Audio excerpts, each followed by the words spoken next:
Game of the day in the Tata Steel Challengers is the game between Hans Niemann playing with the white pieces against Dutch Grandmaster Vrolijk. It's a short game, the first game of the day to finish, but it's really exciting with a lot of explosive tactical ideas which I would like to discuss with you. And I had the pleasure of doing the live commentary for the Dutch audience, so I've been studying this game quite closely, and I think there are some interesting moments to share with you. So please have a look with me. Make sure to subscribe to the channel, and much more coverage of this event will be available on my YouTube channel. So let's see. Hans goes for a line which has been playing quite frequently lately. It's the Italian opening, and I think both sides came pretty well prepared.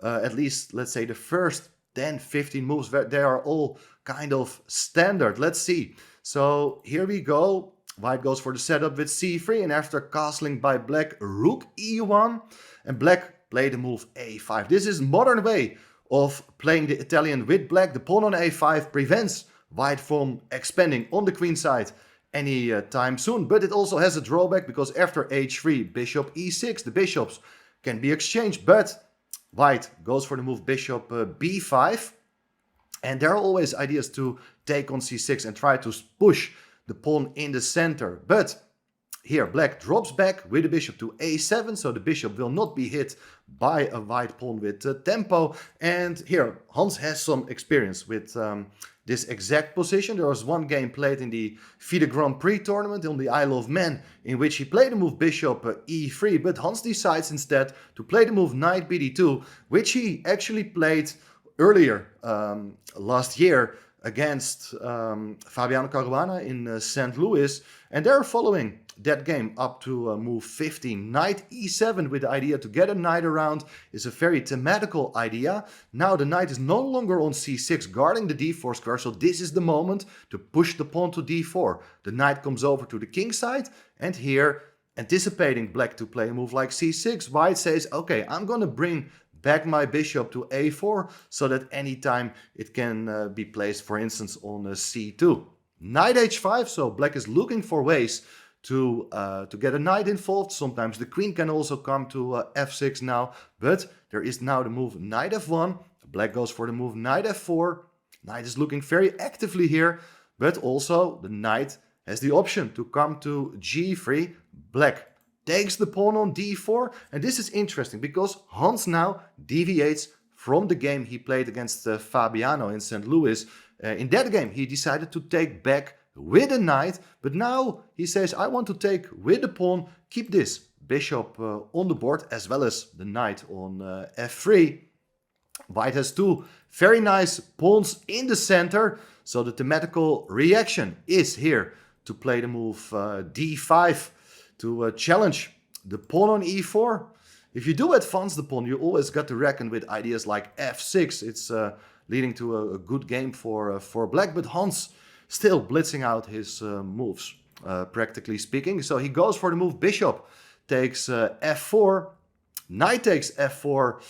So he has given up the bishop pair, but he did it with the clear purpose of accelerating his own development. Played here the move queen d2, attacking the knight with tempo. Now the rooks are connected, so also white has completed its development, and there are various options. So probably a safe continuation is just to go back with your knight to g6. There are still a lot of ideas here. Is white going to take on d5 or advance the pawn or just maintain the tension? It's something we definitely don't know yet, but who knows, maybe other people will follow this idea in future games. Let's see first what happened in the game, because instead of dropping back with a knight, black played intermediate move, pawn takes e4, opening the center so that if you do take that knight on f4, the knight on f3 can be taken, and now black is in really great shape because you're also attacking the pawn on d4 together with your bishop and the queen. Black is in excellent shape. So instead of taking the knight on f4, rook takes e4 is played. So the rook joins the game, also hits the knight, and at the same time protects the pawn on d4. So black got to do something about it, knight. You see that white is playing with an isolated queen's pawn. A typical strategy is, of course, to use that square in front as a blockading square for your one of your minor pieces. So knight d5 seems to be a logical move. On the other hand, if you play the move knight g6, which is more natural in my opinion, you do have a square for the knight here, guarding your king side, and another piece can come to the d5 square at some point. And this is an interesting moment, I would say. I was discussing this with the Dutch crowd, and I was saying that if you do get a chance here as white to set up an attack with a bishop coming to c2 and a rook to e1, then followed by h4, h5, white is probably in good shape. But the problem is that black always has ideas here to put a bishop on d5, to attack the rook on e4. And if the rook goes away, then the bishop can even eliminate the knight on f3, which is an important defender of the pawn on d4. And when that rook and the knight are no longer defending the pawn, black is doing absolutely fine. So there's unfortunately no time to play a move like bishop c2. Hans played the move bishop b3. I was looking at it, this looks strange, because in general, trading off light squared bishops, trading off minor pieces, it should help the side playing against the IQP, so it should be helping black. But, well, there are some clear ideas, like for instance, if you do take on b3, there's pawn takes and you hit the pawn on a5.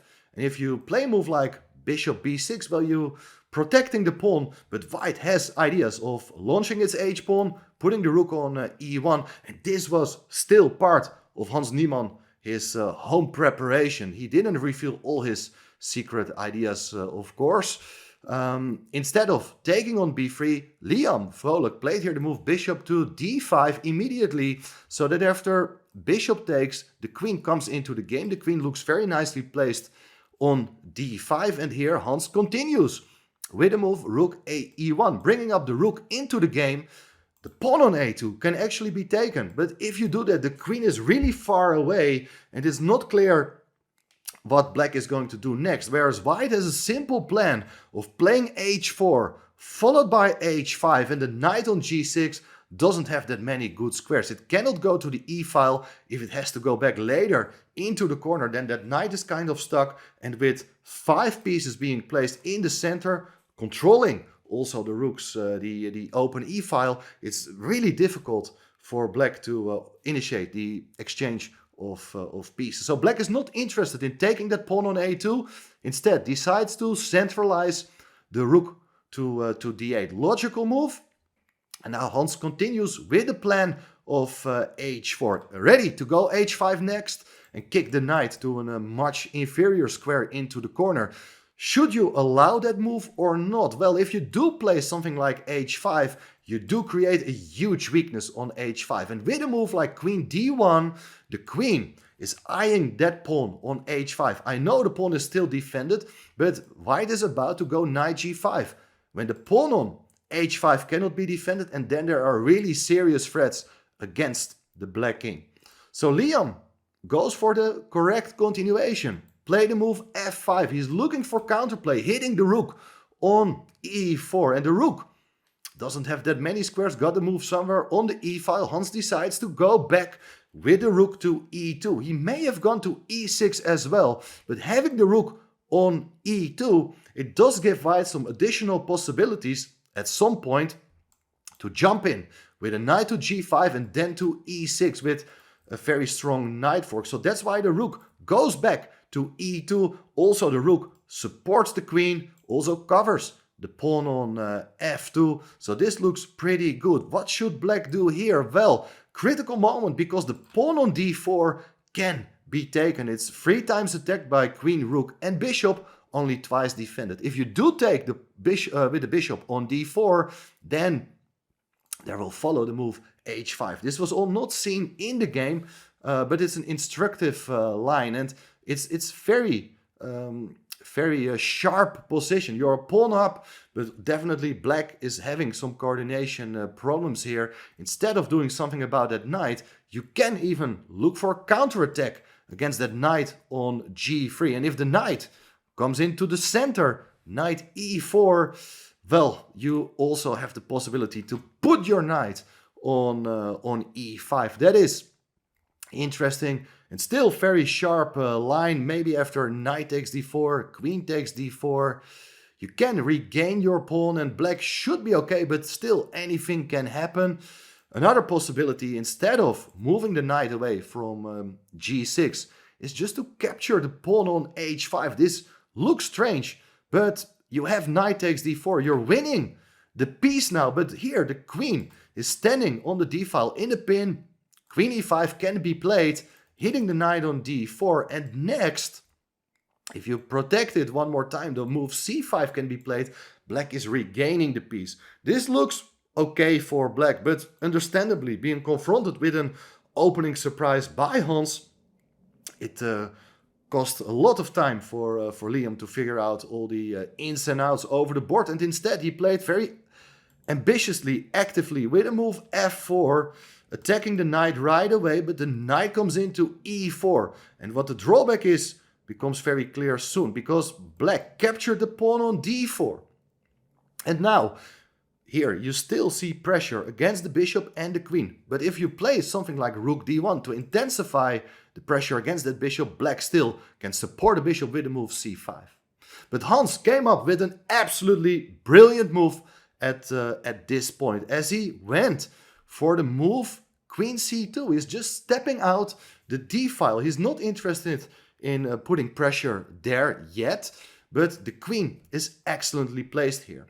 He's also attacking the pawn on c7, and if you do protect the pawn by just placing it on c6, the key idea here is knight from e4 to g5, threatening this knight fork, as I mentioned already, but also there's this plan of following it up with the move h5, attacking the knight. If the knight goes away, it can easily be checkmate on h7. And one other problem is that, well, if you do play queen f5, you can just go for the exchange of queens, for instance, and follow it up with something like knight e6, and here you're going to win material. This is just one of the many ways of winning for white. But let me show you one other idea which happened in the game, because very understandably black didn't want to allow the knight coming in to g5.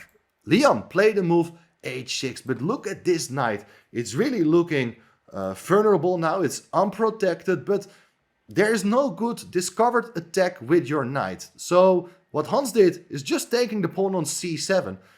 Very important pawn, because that same pawn in other lines could easily come to c5 to cement this bishop on d4. That's no longer possible. So the queen just captures the pawn, and what should black do? Black really wants to exchange queens, but it's really difficult to do so. For instance, if you play a move like queen c6, then the pawn on a5 is hanging. If you try the move rook c8 to kick the queen out, well, then actually there's this move, queen d6. Now it's white offering the exchange of queens, but there are a lot of problems.